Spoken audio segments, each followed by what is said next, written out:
Hello students, welcome to the online class.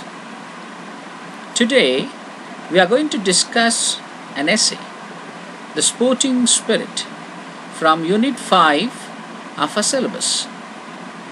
This essay was written by George Orwell. He was a prominent author, novelist, essayist, and a great critic. This essay is an excerpt or a short extract taken from his work Shooting an Elephant and Other Essays collection.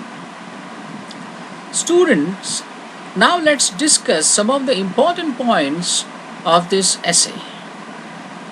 In this writing, Orwell shares his opinion on how sports are managed and how they are administered and played, and how people connect pride and prestige to the sport.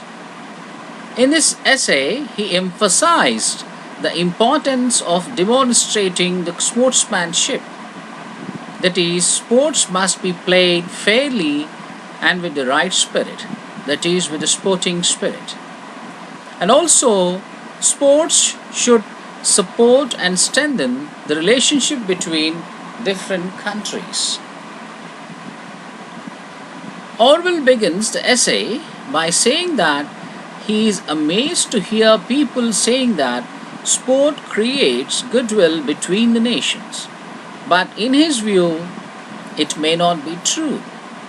For instance, something that happened in the 1936 Olympic Games show that international sporting contests could lead to orgies of hatred. Here, orgies means excessive involvement in something. It may be remembered that during the Olympics, there was a tense and politically charged atmosphere. That could be the reason for taking this example. Further, his view is nearly all the sports practiced are competitive and are played to win. And the game has little meaning unless one does his utmost to win. On the village green in rural settlement, when players pick a side, no feeling of patriotism is involved. But as soon as the question of pride and prestige arises, as soon as players feel that if they lose, their side or country will be disgraced and humiliated, the most savage combative instincts, that is, wild and aggressive passions, are aroused. But the significant thing here is not the behavior of the players. It is the attitude and the mindset of the spectators who become nervous and upset over the meaningless and absurd contests. The writer further says that the attitude of the spectators worsens the situation, and it may be because of a false belief or notion that running, jumping, and kicking a ball are tests of national virtue.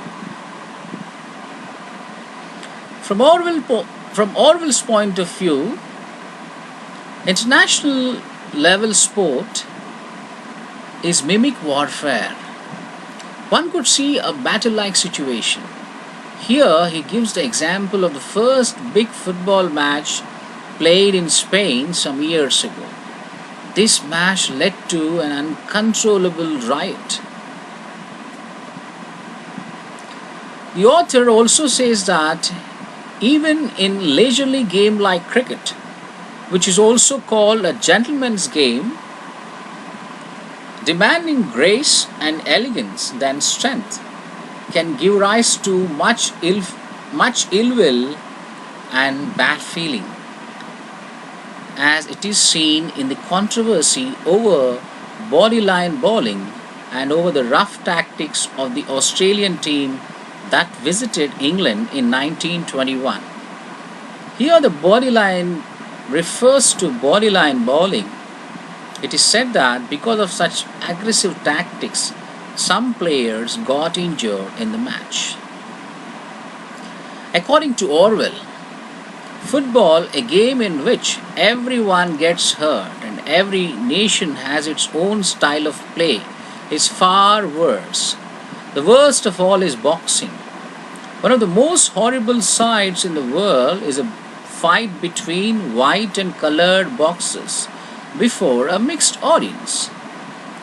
From the writer's point of view, especially boxing in particular, can be a big cause of jealousy and hatred among the people who watch it. The essay says that, be it football or boxing, as soon as strong feelings of rivalry are aroused, the concept of playing the game according to the rules disappears. People always want to see their side or team on top and the other side or the opposite team humiliated. They don't intervene or involve physically, but they try to influence the game by cheering their own side and upset and disturb the opponent team players by shouting and booing. Serious sport has nothing to do with the fair play. It is connected with hatred, jealousy, pride, and disregard of all rules. In writer's words, it is like a war without weapons.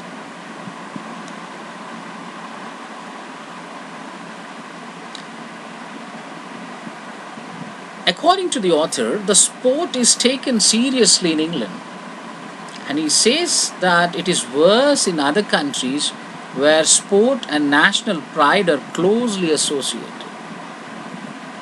Then Orwell goes on to speak about modern sport and how this modern trend or cult of sport arose. He says that most of the games we now play are of ancient origin, but sport does not seem to have been taken very seriously between Roman times and the 19th century. He adds, even in the English public schools, the games cult did not start till the later part of the last century. Dr. Arnold, generally regarded as the founder of the modern public school, looked on games as simply a waste of time. Later on, mainly in England and in the United States, games were built up into a heavily financed activity. They became a big business. These games became capable of attracting vast crowds and rousing savage passions, and this kind of infection spread from country to country. It is the most violently combative, means aggressive sports like football and boxing that have spread the widest. From writer's view, undoubtedly, it can be said that the whole thing is connected with the rise of nationalism, and people see everything in terms of competitive prestige. Organized games like these are more likely to flourish or grow rapidly in urban areas, where an average human being lives a restricted and confined life and does not get a chance to work off energy. Whereas in rural areas, a boy or young man works off a good deal of his surplus energy by walking, swimming, and climbing trees. Towards the end, the writer says that in Middle Ages, games were played with much physical brutality, but they were not mixed up with politics.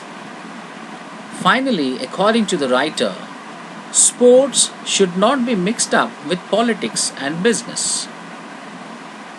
The sportsmanship is one of the greatest qualities of a player, and every player should incorporate these qualities to promote sporting spirit between nations. Dear students, I hope that you understood whatever I was trying to say during my lecture. Thank you.